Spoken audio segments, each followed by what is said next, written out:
GA, do they basically just need two of the big three to carry this offense on any given night?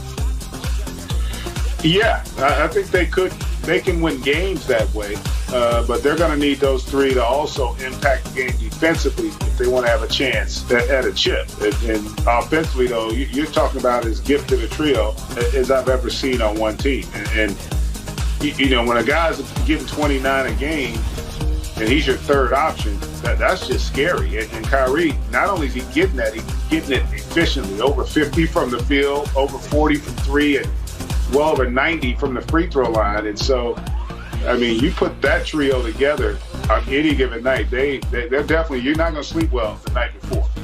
25, 7 assists, 5 rebounds for Kyrie. Shai Gilgeous-Alexander, 24 points, 4 assists. And how about Theo Maledon? I mean, 24 points, new career high. So it's a 13-point game, Smitty, but it never got close to the rim. Well, no, not when you have guys hitting shots like this from downtown. And also, where do you help when you have this type of talent on the floor? Other guys around them are starting to gain confidence, chemistry, continuity. It's getting ugly for the league when this team gets going. TLC with 13, you saw him hit that last shot. So they can get buckets from other people, too. Don't get that confused. James Harden, 25 points, 11 assists, 10. Matches a franchise record in regulation. You have 9 guys in double figures. That hasn't happened since '84 with the Nets. You know, how satisfying are wins, you know, like this with everybody chipping in and being involved? Very, very great. The ball was moving. We were active on both ends of the floor. Coaches drew up a beautiful game plan, and we executed on both ends of the ball. So, you know, we like to see carryover. In these last few games, we've been carrying over. We've been playing well, especially on the defensive end, and it's showing. So we just got to keep it up. James, I know the chemistry improves with each passing game and the more you play with the guys, but could you give me an example of an example that highlights, you know, how your familiarity has grown with these guys, maybe a play or something in communication that just highlights how that familiarity has strengthened? Even just listening, like Joe, you know, I tell the guards, you know, Dort does a really good job of trying to be physical and stay on my body the entire game. So our guards did a really good job of coming and screening, and that allowed me to get downhill. That allowed them to get open shots and things like that, to where you can listen, they can incorporate it into the game on the fly, and we can go out there and execute it. And that's going to be huge going down later in the season when games are, you know, closer and going into the postseason. So just small little keys like that, to where, you know, they go out there, listen, and they go execute it, and it makes our team that much better. Ryan Lewis, New York Post.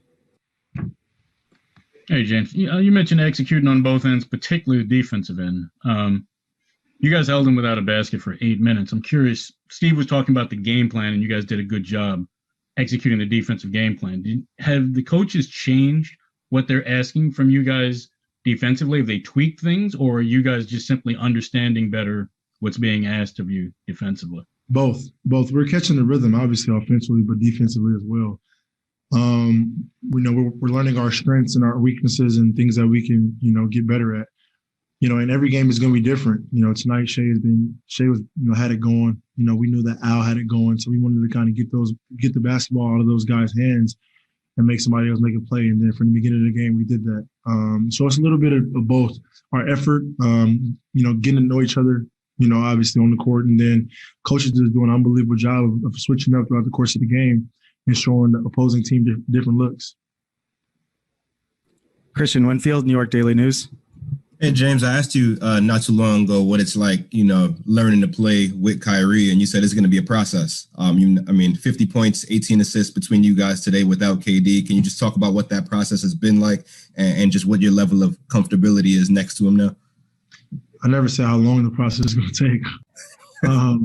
You know, but Kai is special, you know, and so he got it going in that third quarter, and, you know, we just wanted him to keep going, you know, until he missed. And even when he missed, keep going again. But, you know, we just got to find that balance of, you know, of when to be aggressive and when to make plays. And I think even with our aggressiveness, we're still, you know, playmakers. And so, you know, I think through the course of the game, we did a really good job of, you know, getting our guys involved, but then being aggressive and scoring the ball as well. So, and nothing really changes even when KD's in the lineup as well.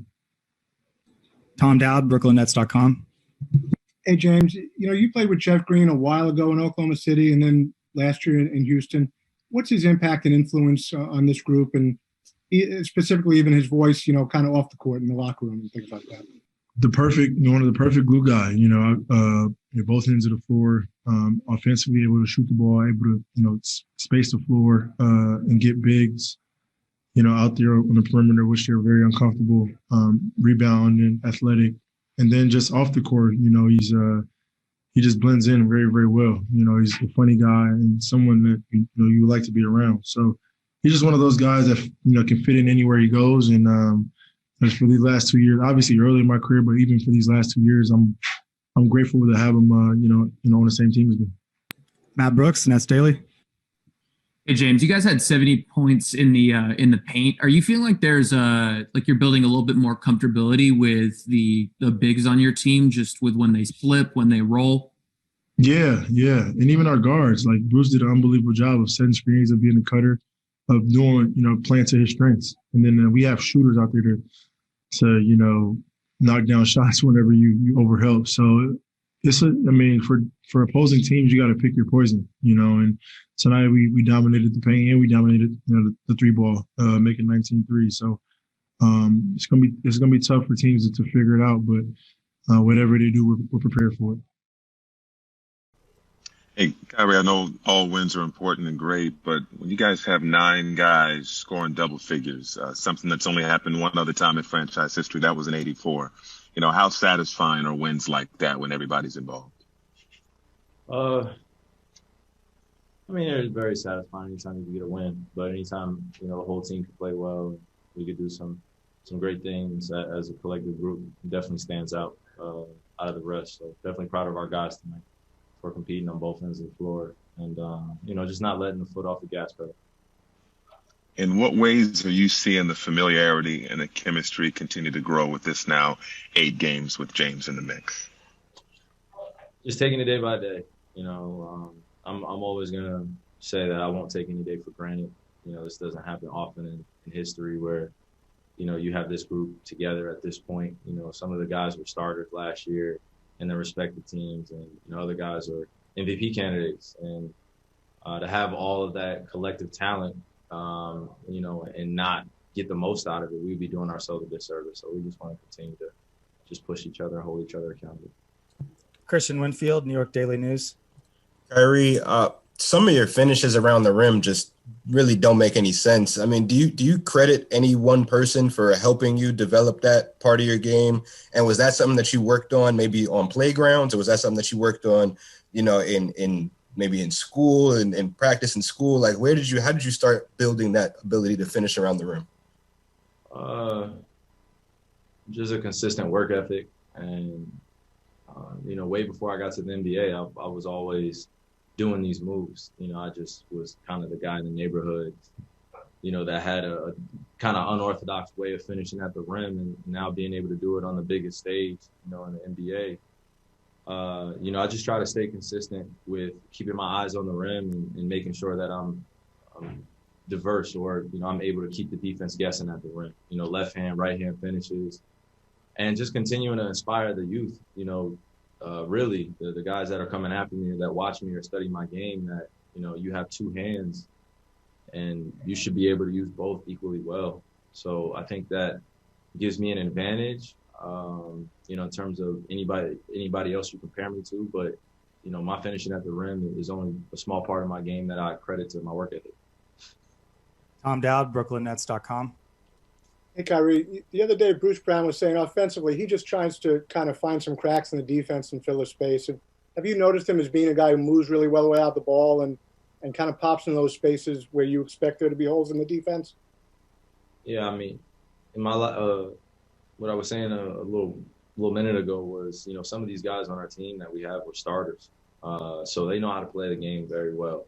When I was going against Detroit last year, Bruce was the starting point guard, and he was able to still find ways to be effective. And I feel like with this group, you're going to get open shots, and being in the right spots when we collapse the defense, it creates opportunities, and we just want guys to stay aggressive and just make the right plays, even if it's it doesn't go our way, you know, just be in the right spots, and Bruce happens to be in the right spot.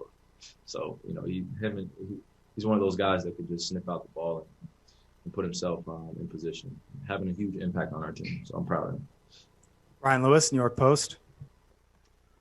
Hey, as many points as you guys put up, I mean, you did hold them without a basket for about 8 minutes. And Steve was talking about how you guys we're doing a better job with the defensive game plan. I'm curious, is that you guys as a group understanding more what's being asked and demanded of you, or is that a situation where he says, I tried this, it didn't work, let me adjust the game plan to what these guys need to have me put forth? I think it has to be circumstantial. It has to be situational for us. You know, we're going to be challenged every night. We're going to get everybody's best shot. But I think what we're doing now is just finding a continuity to be able to utilize the strengths that we do have. We've identified some weaknesses, obviously, just doing the little details of the game, boxing out, getting back on defense, limiting ourselves from turning the ball over, and just staying communicative. And then everything else is pretty much in control for us, you know, getting offensive execution at a very high level. And when you're making shots and you're efficient, then it makes the game easier to manage. I'm not the only one that's managing the game, so I just play my role. Last question, Alex Schiffer, The Athletic. Hey, Kyrie, Reggie Perry had his first career double-double for you guys. Just, you know, him being a rookie, getting significant minutes for you guys. What have you seen out of him so far this year? Just a willingness to get better, and also just a high-level understanding, you know, of himself, just as a competitor. You know, sometimes rookies they can come in very timid, and, you know, especially being drafted into a great team like this. But he's easily, you know, accepting his role, and we want him to continue to learn and to be doing that on the fly as a young man coming straight from college. You know, it's very impressive. So we just want him to continue to work hard and continue to learn from us. You know, a few of us here have been through some things, and we just want to make sure we leave the game in a better space with Reggie as he gets better in this league. Thanks for watching ESPN on YouTube. For live streaming, sports, and premium content, subscribe to ESPN+. Perk, this morning I needed to channel my inner Kingston and really come into the day strong. So let's just play that video one more time, because I just need it on a repeat. Because I don't think we watched it with you. Your son was 7 here. He's now 9. It's the walk-off that really does it for me. The mean mugging and the arms out. Oh, my Lord. This kid looks like he's about to stomp through Tokyo. Unbelievable. Godzilla right there. What sport? Is he still playing hoops? Or he playing football? Yeah, he's still playing. He's playing both. He still plays both. So he's playing AAU basketball right now, but he played football. He played nose guard. But look, I told him he got to get about 10 or 15 pounds off of him to play basketball. So I'm thinking about putting him on that keto diet at an early age. I don't want him looking like me. Well, what does he want to play most? What does he like? What does he like most, Kendrick? Does he like basketball or football most? He looked like he liked football, even though he playing basketball. No, he actually liked basketball, and to be honest, he got way more skills than I ever had. To be honest, you got to see him out there on the court. Well, listen, I would say this. Shooting that broke. Kendrick, I saw his handle. I saw his handle and driving to the basket. I mean, he's got a nice handle for a big boy. Because you certainly didn't. You didn't have a handle, Kendrick. You didn't have the ball handling skills. You know Here we go. You can't put that boy on a diet. He's hungry. Look at him. He likes to eat. Oh, that's just the way it is. I'm just saying. You can't put your 9-year-old on keto. That's not right. Let the kid eat a carb. Gotta live. That brother, boy, he gonna beat up some people. I'm just telling you right now. Listen, he'd be in the force for me. I'm telling you right now. The Knicks could use him now. Stephen A. wants the Knicks could use him now. Watch out, Juvie. Stephen A. wants him for security. All right, Perk, let's be serious here, though, because I'm a little bit confused. The big three, I don't know what the deal is. First time they all play together, they get beat by the Cavs. What's your biggest worry with them? Well, it's the defensive side of it, Molly. Look, offensively, they're going to score buckets, right? But look, on the offensive end, let me address this first. Steve Nash is going to have to emphasize the word sacrifice. Kyrie Irving, who had been out his first game back, he comes out and takes 28 shots. Now, he was balling. I get that. But if you're on a championship contender, and I heard an interview from Kevin Durant saying, yeah, James and I, back in the day, we were young boys, but we're grown men. Well, since y'all grown men, y'all have to address what's going on, because if I'm Joe Harris, a guy that they paid $72 million to get buckets and to shoot the ball, I don't want to be just standing in the corner not being able to get touches. You're going to need those guys in the long haul, especially in the postseason, to make shots. Role players help you win games in the playoffs. Defensively, they couldn't guard Stephen A., Max, Molly, and myself on the court right now. I mean, they're just giving up whatever. The Cavs shot 50% from the field and 50% from the three. And I said this when they lost Jared Allen. That was a huge blow. No knock on DeAndre Jordan, but he's just not there right now. It was so bad that they moved KD to the 5 last night, and I just didn't like it. They have to find a defensive identity, because right now, people are looking at them and licking their chops knowing that, hey, I could go drop 42 points, or should I say, give them 4,200 buns. Kendrick, just like I said to Max, I'm not disagreeing about the defense. What I'm saying that it's clear they have to fix that. But the reason I bring up their offense, even though I know they're going to score buckets, it's got to be a problem if Kyrie Irving, even though he was flat out balling. First of all, when you taking difficult shots late and the ball is not in Kevin Durant's hands, and number two, you take 24 shots to James Harden's 14. I don't think that's something that could happen. Everybody know you got to come together defensively. You can't just let people score 120, 130, or 40 on you. But offensively, how in God's name do you shoot twice as many times as James Harden? Well, I think that's on Steve Nash, Stephen A., because I said this yesterday to Dominique on First Take. I said, listen, if I'm Steve Nash, I'm using Kyrie like a 6-man. And that doesn't mean I'm not starting him, but that means that I'm going to play him probably the first 6 minutes of the first quarter, and then I'm going to bring him in the start of the second to help the bench out and let Kyrie rock out. If you look at their bench production last night, they had 10 points from the bench. 10 points. So what I'm saying is James Harden is doing a great job of facilitating. So you take Kyrie out early, and now you allow guys like Joe Harris, you allow guys like DeAndre Jordan and Jeff Green to get shots at the basket and let Kyrie come in off the bench and just say, here, Kyrie, go off, do what you do best, and that's score the damn basketball. Perk, you and I see it exactly alike, with one exception. Kyrie can't continue to do what he did, but I don't mind a dude just getting back, not getting in his own head. Oh, I got to defer. I can't take shots. Kyrie just went out, did his thing. If that continues, if he's shooting 28 times, that's a problem. I didn't mind it first game back. But I want to get to what you said about defensive identity.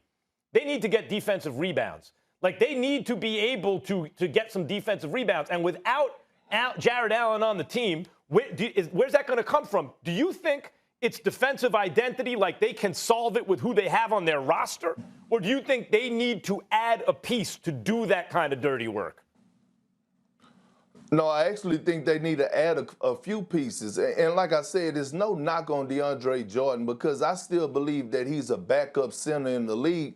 But another thing that I saw last night, Max, was that the defensive scheme. Like, I don't know why they had DeAndre Jordan in a drop coverage. Like, looking at them defensively in the pick and roll, he was in the drop, and I saw so many times that the Cavs were running pick and rolls, and Colin Sexton was coming off and doing 1-2 pull-ups, and DeAndre Jordan was just dropping back. And then sometimes he didn't know if he was switching or not, so they all have to get on the same page. But at the end of the day, Steve Nash going to have to hold KD accountable, he's going to have to hold Kyrie accountable, and he's going to have to hold James Harden accountable.